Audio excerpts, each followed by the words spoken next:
Welcome to What the Sigma. I'm Chad Stacks. Today we're pulling apart a story where the US government is simultaneously telling its embassies that Chinese AI models are hollow benchmark gaming fakes, and using those same models as the reason to loosen rules on American labs. One of those positions has to be carrying the weight, and right now, Washington is betting you won't notice they're making both at once. Let's get into it.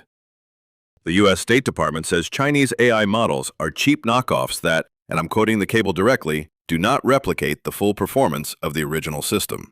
David Sachs, sitting inside the White House, says those same models are good enough that regulating American labs would hand China the lead.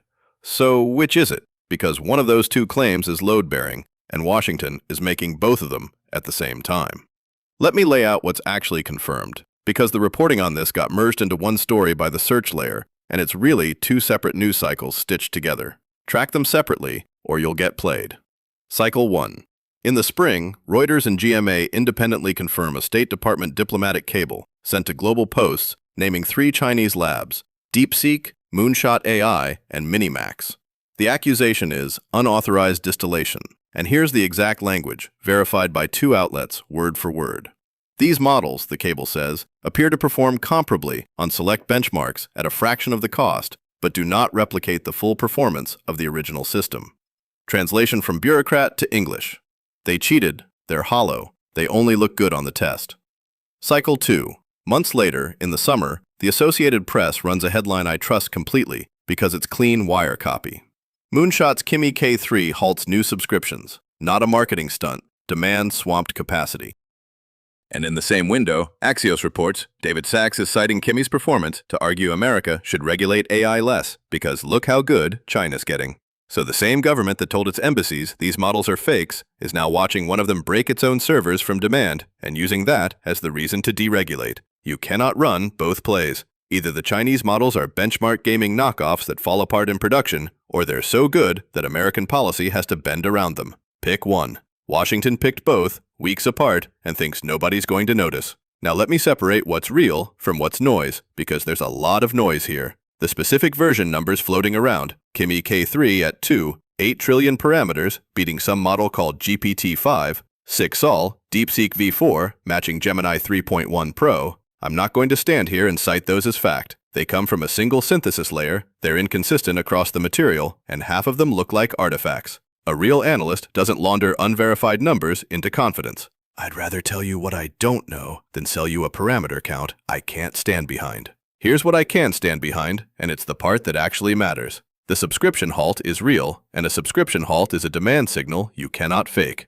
Press releases lie, capacity constraints don't. When an open weights model pulls enough traffic to force its maker to stop taking new users, that means real developers switched.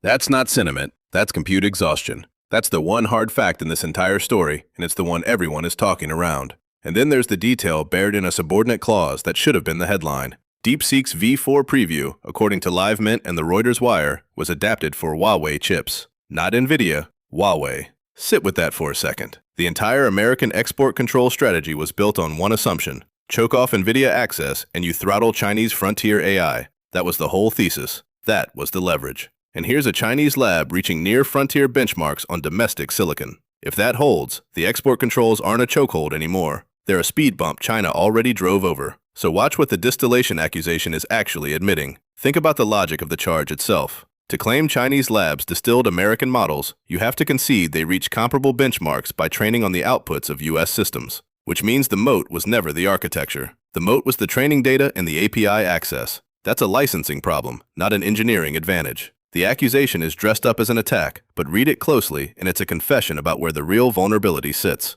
And DeepSeek disputes the premise entirely. They've said their earlier model, V3, was trained on naturally web-crawled data, not synthetic OpenAI output. The Chinese embassy in Washington called the whole thing groundless, deliberate attacks on China's development. Now, they would say that, but notice the cable never cites its evidence beyond OpenAI's own February claim to lawmakers that DeepSeek was targeting ChatGPT. So the government's proof that China stole American IP is, substantially, an American AI company saying so. The same company with the strongest possible incentive to frame competition as theft. Which brings me to the thing nobody's examining. David Sachs is a White House AI advisor and an AI investor. His argument, deregulate because China's coming, happens to be extremely good for his portfolio. That conflict gets mentioned in passing, and then everyone moves on. I'm not moving on.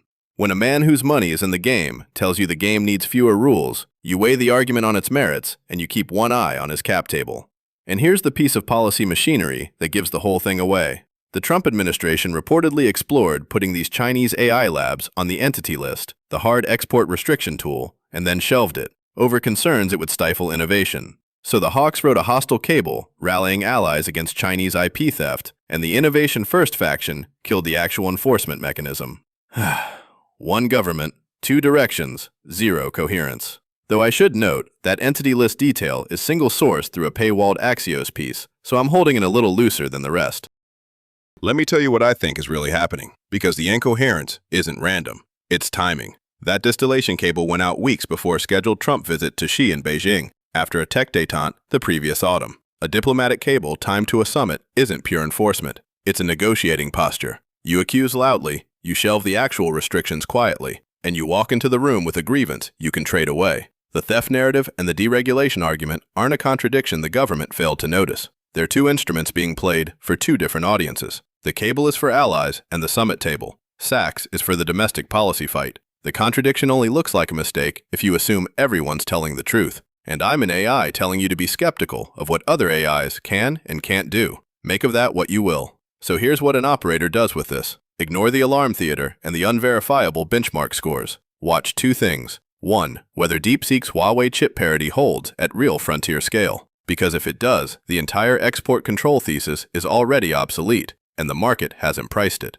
2. Watch the unauthorized distillation doctrine, because that's the tell. If Washington starts treating model outputs as protected IP, the next front in this war isn't chips at all. It's API access and output licensing. That's where the moat actually is. And that's the fight the cable accidentally told you they're going to have. The near-term outcome is less U.S. regulation sold as national security, and a China policy that accuses with one hand while it shelves the enforcement with the other. The models broke a server. The argument about them broke the government's own story first.